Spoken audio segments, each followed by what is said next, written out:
It took Calvin to push the reform sufficiently to introduce the notion that lending money and charging interest could be compatible with the concept of being a good Christian.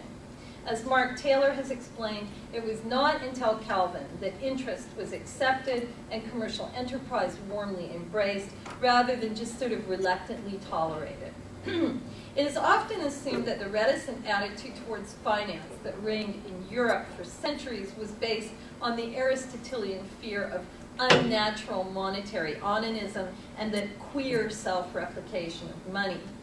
Recently, however, Dwight Cotter has argued that the perceived disreputability of instruments of credit in early modern Britain was also related to humanist social objections to the financial practice of making claims on the future that could not be reconciled with a providentialist view of personal and human history. In other words, by dabbling in instruments of finance, such as various forms of insurance, lending or borrowing money for interest or speculation, one was trading money into the future and thereby controlling the future for personal gain, independent of divine will.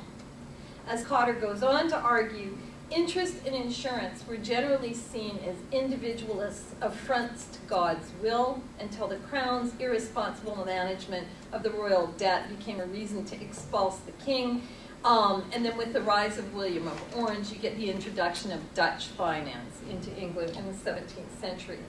What ensued was the parliamentary founding of the Bank of England in 1694 as a means of managing debt and credit on a macro scale, while morally laundering away the guilt that had historically clung to micro-speculation. As Cotter argues, the bank now played an absolutely pivotal role in allowing all of the opprobrious and objectionable elements of forward-looking, self-interested behavior to be morally laundered by way of imagining the role of the individual in the nation as a whole.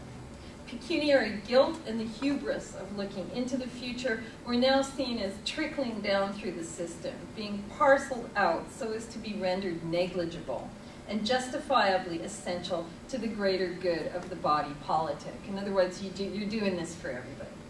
As Thomas Cavanagh, Sandra Sherman, and countless others have pointed out,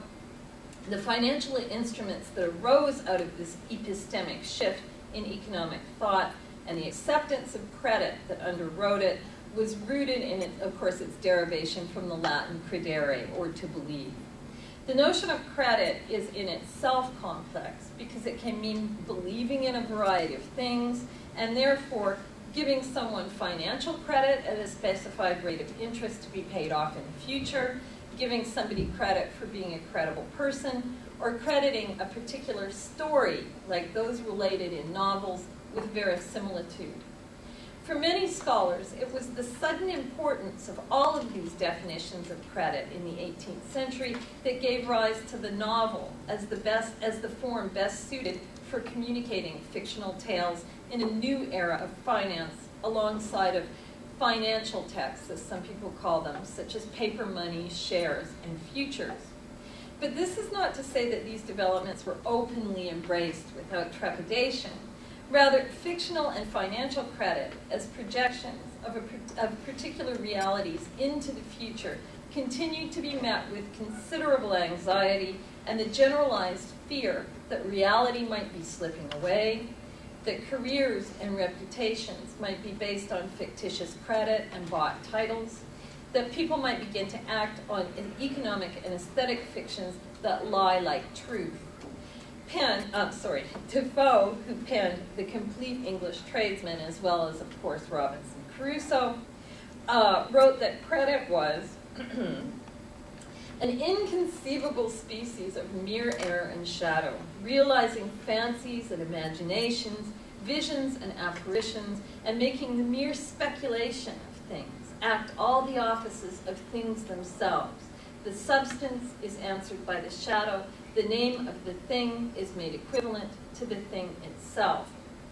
Defoe wrote these words about the South Sea Bubble, an economic debacle with the royal debt, in which the royal debt was recirculated as public credit. The bubble burst, of course, in 1720 and is generally seen as the first example of the kind of hyperinflated financial bubbles that currently form the general lather of our global economy. The South Sea bubble itself was modeled on the Mississippi scheme, whereby Scotsman John Law took over the royal debt of France and received permission from the regent to found that country's first national bank as the institutional setting for selling shares and futures on the debt. John Law's Mississippi bubble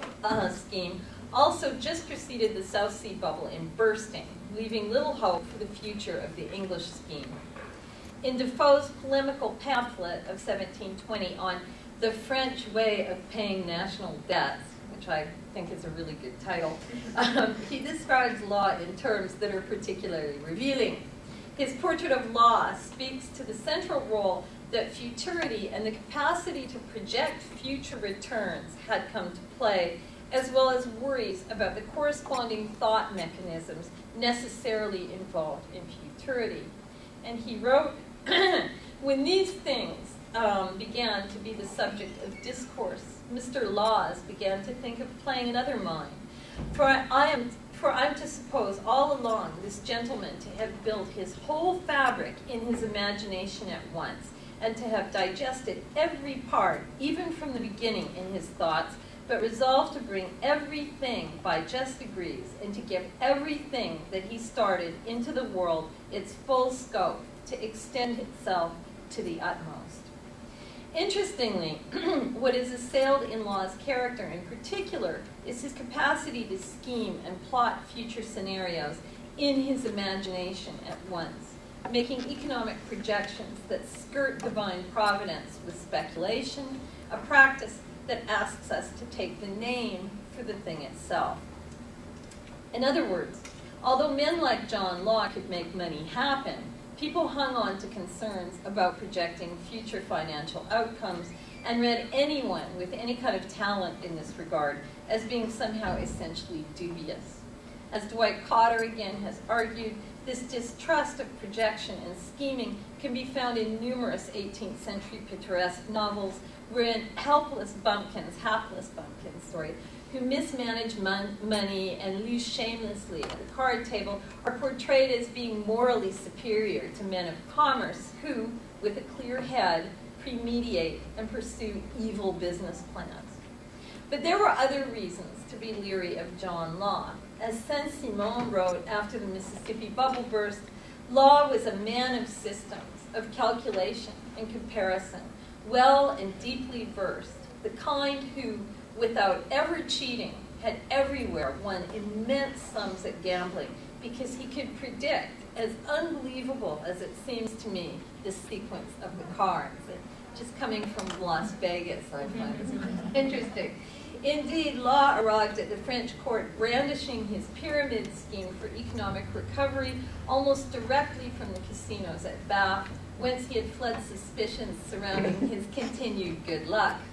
As Kavanaugh has argued, Saint-Simon was struggling in the aftermath of the bubble to describe the effect created by Law's ability to apply to his gambling the lessons of what we now call probability theory as a means of creating wealth. Hence, while some of the moral misgivings that hung around various forms of speculative finance in the 18th century resulted from the concerns that I've just been talking about, they were also intimately connected to the remarkable resemblance that speculation bears gambling.